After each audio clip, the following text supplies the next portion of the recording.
Very basic Bible, 8-minute quick read, book of Matthew, chapter 22. We're at the very end, verse 46. Ready, set, go. No one could say a word in reply. And from that day on, no one dared to ask him any more questions. The Pharisees and the Sadducees and the Herodians had just asked him a bunch of questions to try and trick him. And Jesus shut them all down. No one dared ask him any more questions.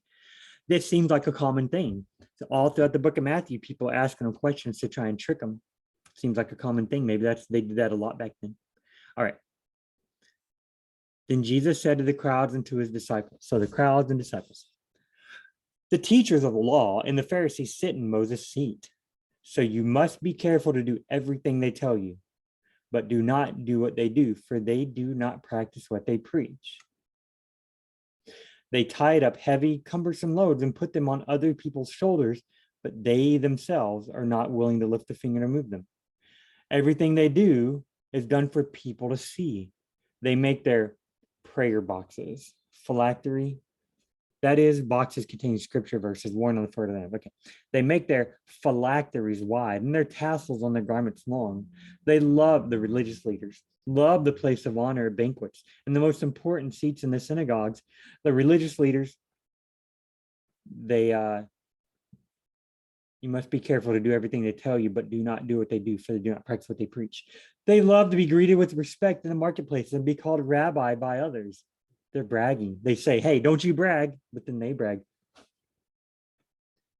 But you are not to be called rabbi, for you have one teacher and you are all brothers.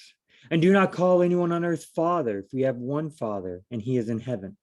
Nor are you to be called instructors, for you have one instructor, the Messiah. The greatest among you will be your servant, for those who exalt themselves will be humbled, and those who humble themselves will be exalted. If there's anything we can get from this gospel, that seems to be it.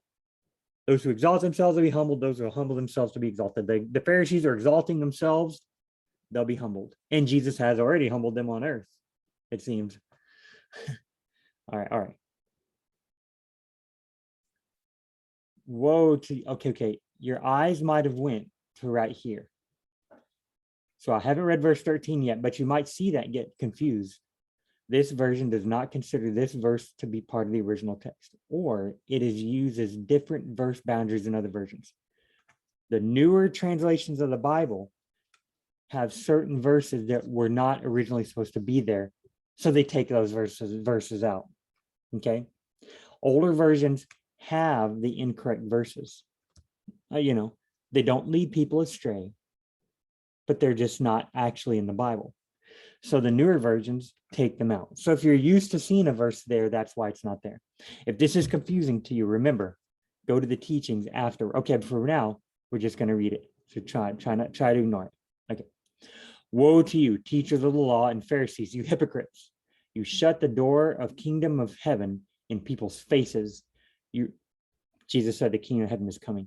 You yourself do not enter, nor will you let those who enter who are trying to.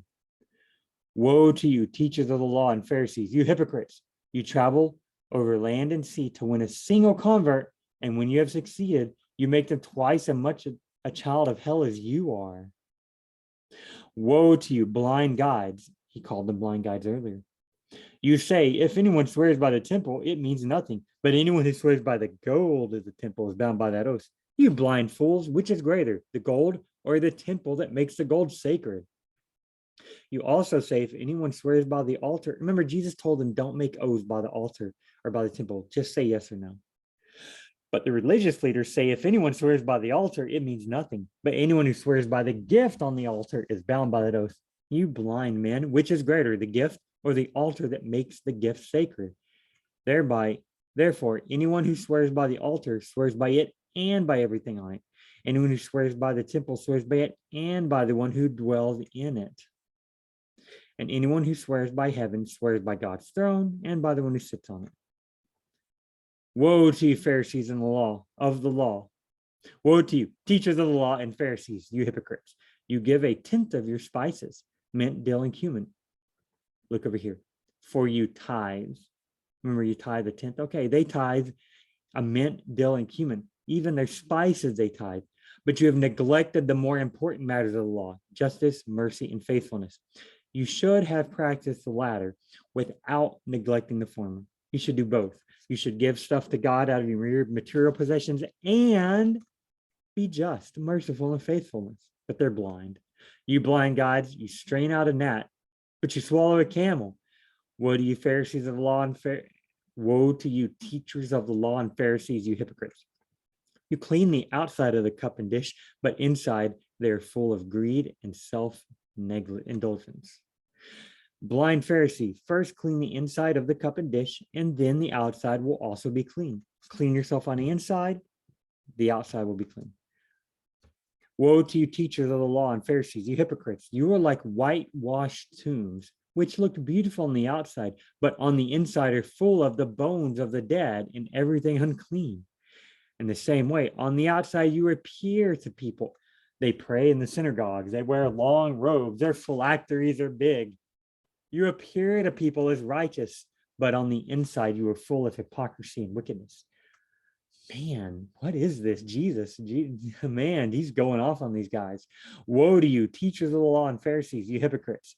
You build tombs for the prophets and decorate the graves of the righteous. And you say, if we had lived in the days of our ancestors, we would have not taken part with them in shedding the blood of the prophets.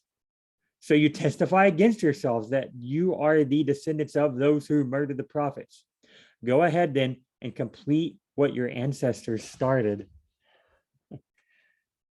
You snakes, you brood of vipers, that's what John the Baptist called them.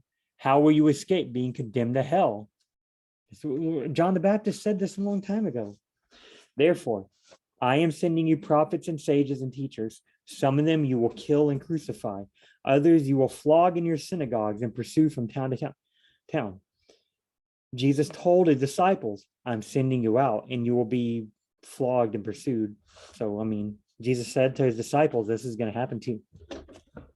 And so, upon you will come all the righteous blood that has been shed on earth. Remember up here, we would not have taken part with them in shedding the blood of the prophets. You testify against yourself. Okay, down here. So upon you will come all the righteous blood that has been shed on earth, from the blood of righteous Abel to the blood of Zechariah, son of Berechiah, whom you murdered between the temple and the altar. Truly, I tell you, all this will come on this generation. Being condemned to hell.